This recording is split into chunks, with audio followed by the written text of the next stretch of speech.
Assalamu alaikum warahmatullahi wabarakatuh. وعليكم السلام ورحمة الله. Alhamdulillahi rabbil alamin. Wassalatu wassalamu ala ashrafil anbiya'i wal mursalin wa man tabi'ahum bi ihsanin ila yawmiddin. Amma ba'd.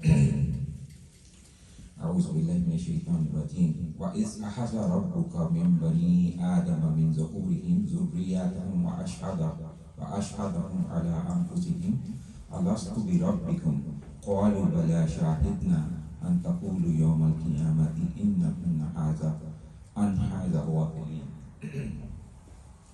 So last night, during the Tarawih, we listened to the end of Surah Al-A'raf and started with Surah Al-Anfal. So this particular ayah, which is ayah 172, there is a very important covenant in that, which is known as by the scholars covenant of Alast. Alast, where Allah subhanahu wa ta'ala took the oath from all the children of Adam. The translation is, and mentioned when your Lord took the children of Adam from their loins, their descendants, and made them testify of them, saying to them, am I not your Lord? They said, yes, we have testified this. Lest you should say on the day of resurrection, indeed we were of this unaware. So there is a hujjah that is established for us. The scholars say in the interpretation of this that when Adam alayhi salam was created, Allah subhanahu wa ta'ala put his hand on his back, and it is according to Ibn Abbas radiyallahu ta'ala anhu. Because when this covenant was mentioned, Sahaba asked our Prophet sallallahu alaihi wasallam. They say when Adam alayhi salam was created, Allah subhanahu wa ta'ala put his hand, and the progeny, all the ones who will go to Jannah came out. And then he put his hand, and all the ones that will go to Jahannam will go, they came out. And Allah subhanahu wa ta'ala took this oath from all of the souls of the creation, starting from Adam alayhi salam. Alastu bi rabbikum, and they replied, qalu bala, and they said, yes, shahidna, be our witness.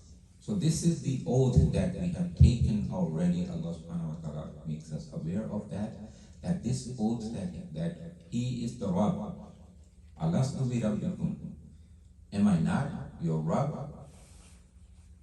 And we all said, qalu bala, that we know. So, what I wanted to actually talk about today was the one of the stories from the seerah of our Prophet sallallahu alaihi wasallam.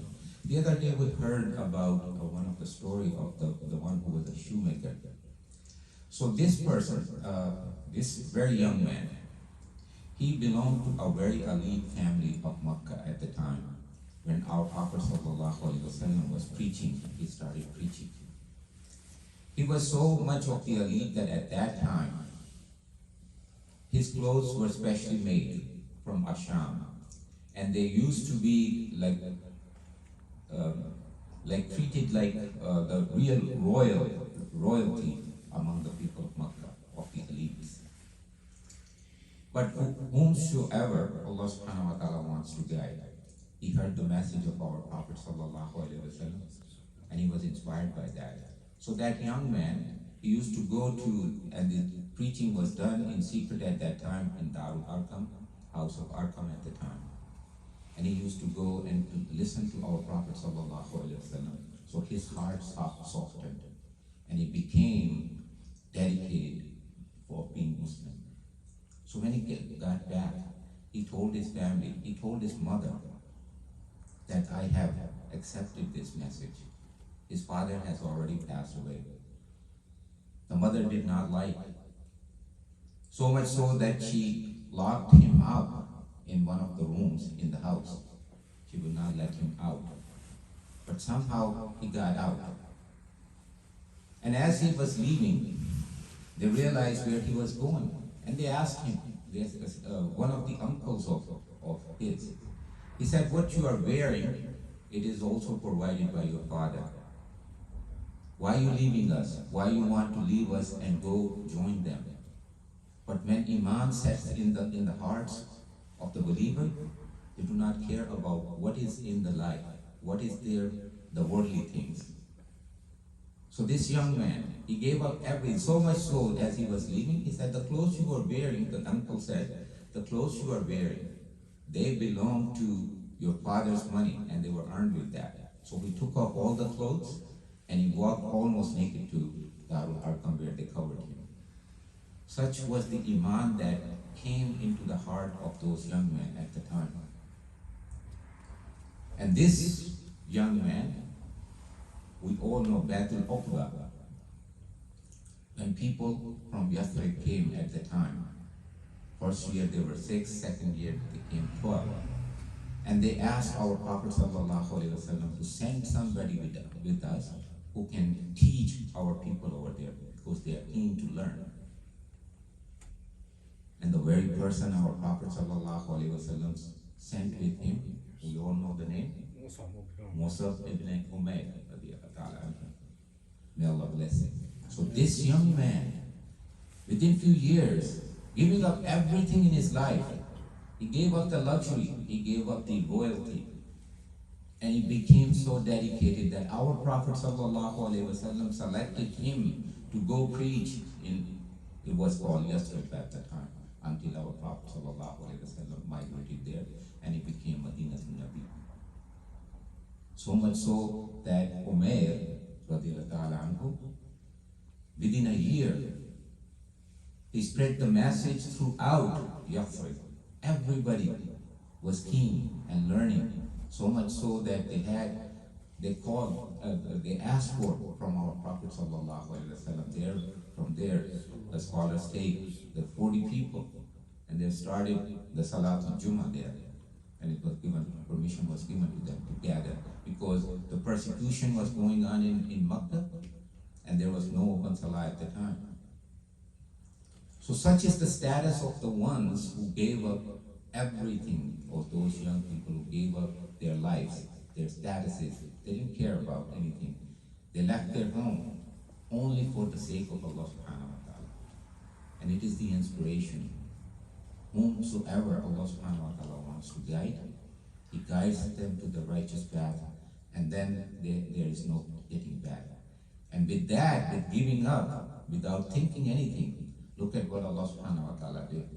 His ranks are such and such that it is an inspiration for us till the day of judgment, till these stories are mentioned of it. And the work he has done, preaching Quran and the Deen at the time there, when there was no scholar, nobody around at the time. So our Deen is established, the foundation established on the sacrifices of those young people. So it is an encouragement for all the youngs today, that all of us, young, old, no matter where we are, but especially the younger generation, we have this task to take this Deen in the direction, learning and then sharing and then spreading among the other people, inshallah. So it's just a reminder for myself that Allah subhanahu wa ta'ala, whoever He wants, He changes hearts and He guides them to the righteous path. And then the one who comes to Allah subhanahu wa ta'ala unconditionally, giving up everything, Allah subhanahu wa ta'ala raises their ranks. May Allah subhanahu wa ta'ala make us among the guided one. May Allah subhanahu wa ta'ala accept all the good from us. May Allah subhanahu wa ta'ala accept all the siyam, all the good amal during this month and throughout the year. And may Allah subhanahu wa ta'ala guide us to the righteousness and to the correct Siratul Mustaqim, so we can attain the ultimate goal that He has for us, that is Jannatul Firdaus. And may Allah subhanahu wa ta'ala gather us all there, all together. وَالْعَصْرِ إِنَّ الْإِنسَانَ لَفِي خُسْرٍ إِلَّا الَّذِينَ آمَنُوا وَعَمِلُوا الصَّالِحَاتِ وَتَوَاصَوْا بِالْحَقِّ وَتَوَاصَوْا بِالصَّبْرِ. أقول قولي هذا واستغفر